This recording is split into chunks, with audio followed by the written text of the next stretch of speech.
Look at this, chat. 200,000 likes. 34,000 retweets.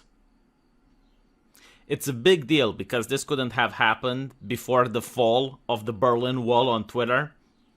When Elon Musk said that he's going to buy this sucker, all of a sudden the algorithm changed. And people like me could have viral tweets. And I get a viral tweet once every week now. Not as big as this, but still. Now, the reason I find this interesting is because at first, as with most tweets, they go around to the people that subscribe to you. And most people were like, oh yeah, this is reasonable. But then it went on to the leftists. And all of them were whining, saying that this isn't real. And I'm like, really? Really, this isn't real. So we got, that's racist. Why is the black guy the villain? Do you guys remember the articles saying that Call of Duty is a racist game because they keep having Muslims as the villains? Or Resident Evil, which takes place in Africa, is bad because black people are the villains. Okay, so again, like I'm using the media here. I'm using articles. I'm not taking like what some random bloke was crying on the corner of Twitter. No, like mainstream articles, and I'm quoting them out. That's racist. Why does the black guy have to get shot? I mean, again, it's the Call of Duty thing. This used to be a complaint from a lot of progressives back in the day, pointing out that in horror movies, it's usually the black guy that dies first. But why does the black guy have to get shot? This is recent, actually. This is just a couple of weeks old. The Batman comes out, and within the opening stages of the movie, you have an Asian guy which is being chased in Gotham by some people. So they want to rob him, and before they get to do that, Batman stops them, right? Like classic comic book story, you know, person in danger, Batman happens to be there, saves the person. What does the mainstream media write? They write that, oh, this is fueling Asian violence. Like, it's Asian hatred. Like, why was the victim an Asian guy? Why couldn't it be a white guy instead? Or, I guess, like a white guy, because if it was a black guy, it would have probably been the same thing, right? So, how does this not check out? This 100% checks out. You even have the hashtag bury our gays. I mean, again, like the black guy is figuratively, it's usually like a protected group, right? But hashtag bury our gays. This happened with the 100 movie, where an actress, which played the role of a lesbian, couldn't play in that movie anymore because she signed up for Fear the Walking Dead. So they had to explain why she won't appear in the show, so they'd have her killed off in order to tie that end of the story.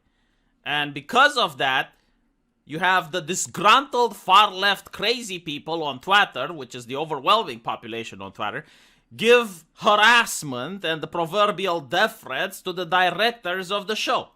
And you probably don't know about it because the mainstream media chooses not to cover it when the far left is unhinged. But the moment a single person that's not from that club says anything remotely controversial, then the mainstream media covers it. There's like a lack of coverage.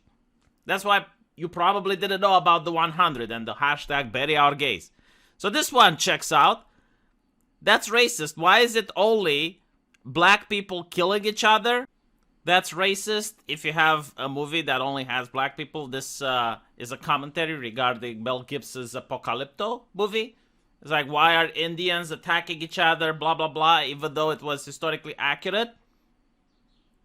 Finally, why are there no black people in the movie if you have no black people? I mean, I don't even have to give examples of this shit. That's the whole purpose of diversity, right?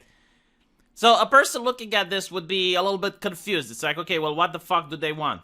And I'll tell you what they want. What they're doing here is critical theory. In other words, they're criticizing the movie. But they're not criticizing the movie itself. They're criticizing the people producing the movie.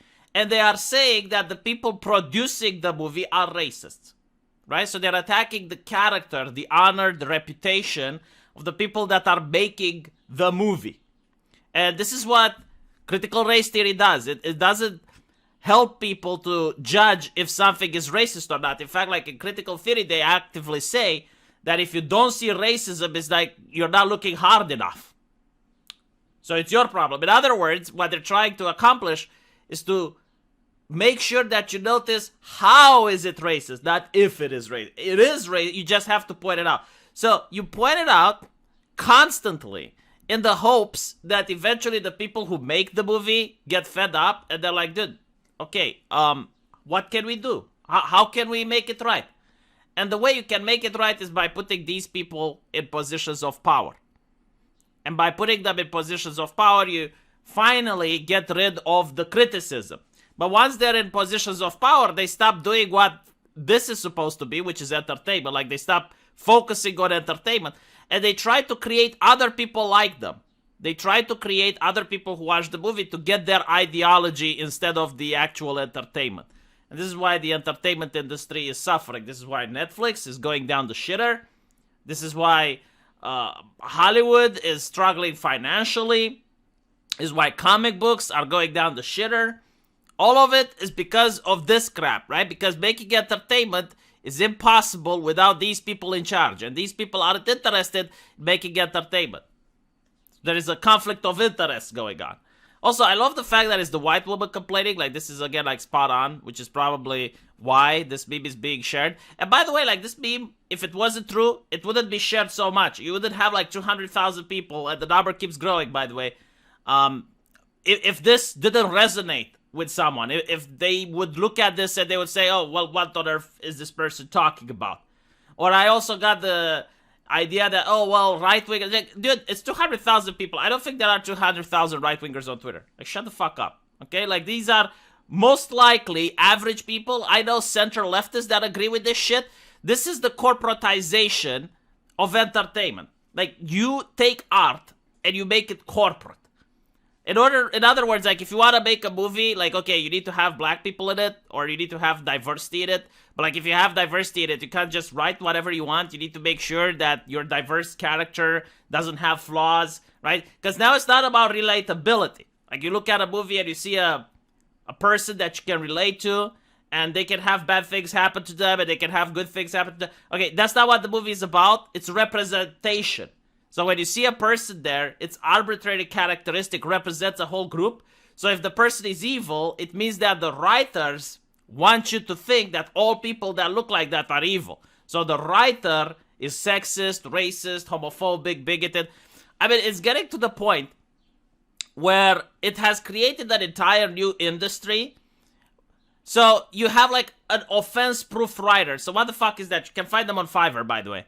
Like, let's say you want to write a book, and you want to write a book that's in Egypt. Ancient Egypt. You get black people in there, right? Because that's what you're supposed to do. And you need to hire someone that's black that's going to foolproof your book in order to make sure that you didn't write anything